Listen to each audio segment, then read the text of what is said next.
Arizona's Grand Canyon is one of the most incredible places on Earth. Every time I visit here, I'm absolutely blown away by the views. Unfortunately, as most are probably aware, a number of people have met their end at the Grand Canyon. But what most people probably don't realize is, tucked away, hidden near the park's headquarters, is the Grand Canyon Cemetery. Today, we're going to explore the cemetery and talk about its history.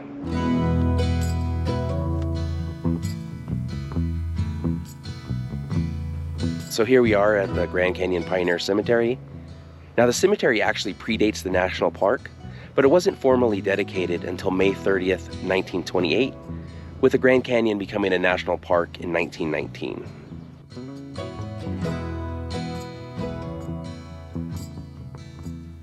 Here amongst the Ponderosa Pines, maybe just about 2,000 feet from the south rim of the Grand Canyon, there are about 400 individual graves in the Grand Canyon Pioneer Cemetery. To be eligible to have been buried here, criteria included a 3-year stint and a significant contribution to the park.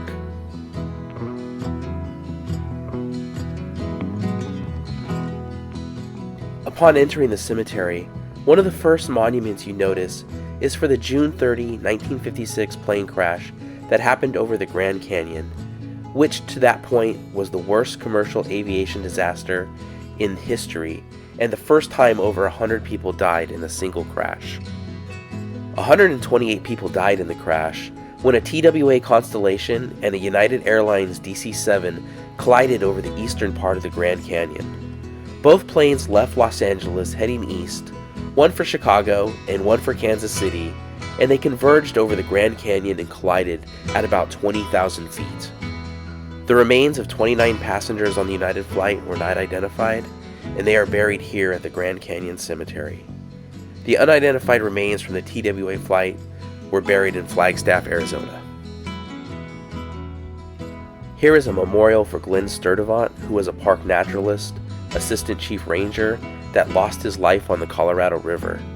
This is only a memorial. His body was never found.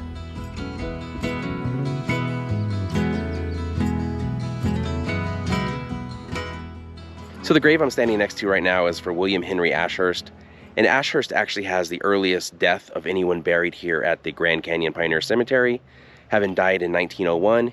He was killed in a landslide near the Colorado River. Now he was originally buried near where he died, down by the Colorado River, but he was later disinterred and moved here to the Grand Canyon Cemetery. So while he has the earliest death, he was not the first burial here.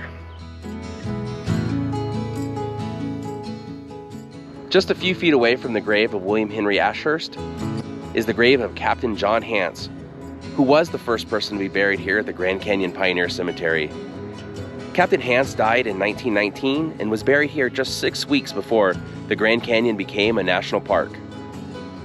Captain Hance was an early South Rim resident, a prospector, a miner, a tourism operator, and local legend has it, a teller of tall tales. After the Grand Canyon became a national park, the National Park Service immediately launched a program of civic improvements, and by the middle 1920s, had designated John Hance's gravesite as the centerpiece for the Grand Canyon's first cemetery.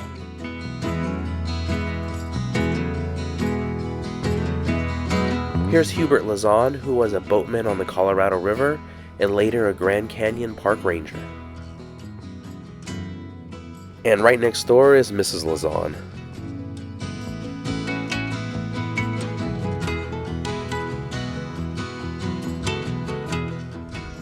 Here we have Ada Bass. She went on a tour of the Grand Canyon in 1894, married her tour guide, and stayed until 1927.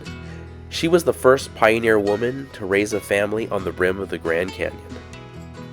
Next to Ada is a memorial to her husband, William Wallace Bass, who was a Grand Canyon pioneer and, of course, a tour guide. William Bass isn't actually buried here, however. His ashes were spread by airplane soon after his death in 1933.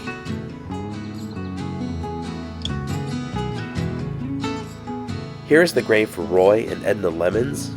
Roy worked for the Civilian Conservation Corps as a radio operator and helped install the phone lines at the Grand Canyon, and Edna was a Harvey girl.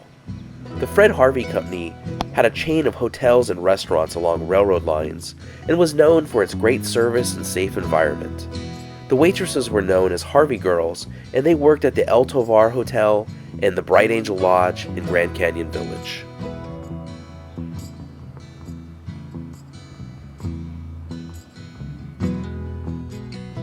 It looks like whoever these graves are for is lost to time.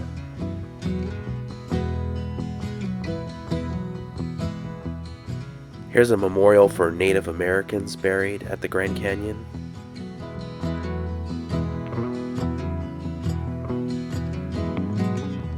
This grave kind of shows the dangers of the Grand Canyon because it looks like his body wasn't found until almost 7 years after he died. Check out this wooden tombstone. You can hardly make out what it says now. It looks like it says Charles Oscar Lovensgood. I can't really make out the last name. Born 1906, died either 1925 or 1926. And then I'm not sure what it used to say below. And then right next to it is another one, and this one, if there was ever any writing on it, it is long gone.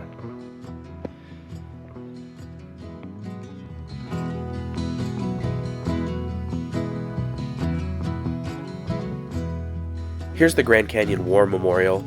This honors people who lived at the Grand Canyon and lost their lives in World War I and World War II.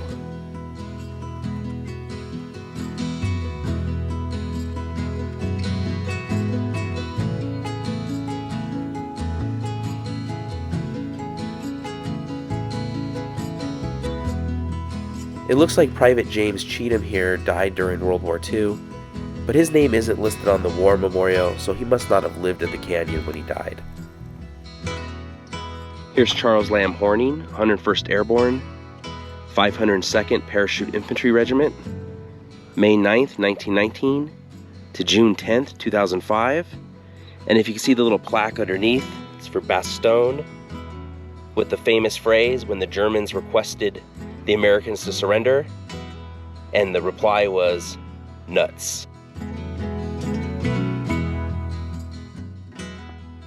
And here's the grave of William Donaldson, Company E, 3rd Missouri Cavalry.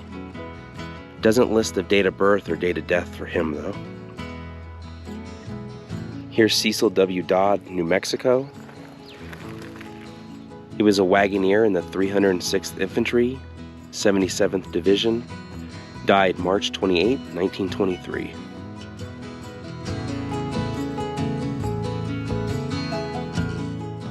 Here's a forest ranger who died in 1919 and would have been one of the earliest burials here at the cemetery. I'm not sure who this is, but it looks like they lived from 1882 to 1935. Here's the grave for early canyon photographer Emery Kolb and his wife Blanche. If you've ever been to the Grand Canyon, you probably recognize the name Kolb and have likely visited the Kolb Studios building. Emery Kolb, along with his brother Ellsworth, operated the Kolb Studio right on the canyon's rim from 1904 to 1976. The building is now a bookstore and art museum. The Grand Canyon Pioneer Cemetery stopped accepting new burials in 2017, though some people have been grandfathered in, such as Pansy Greer, who was a longtime phone operator at the park and died in January 2022 at the age of 104.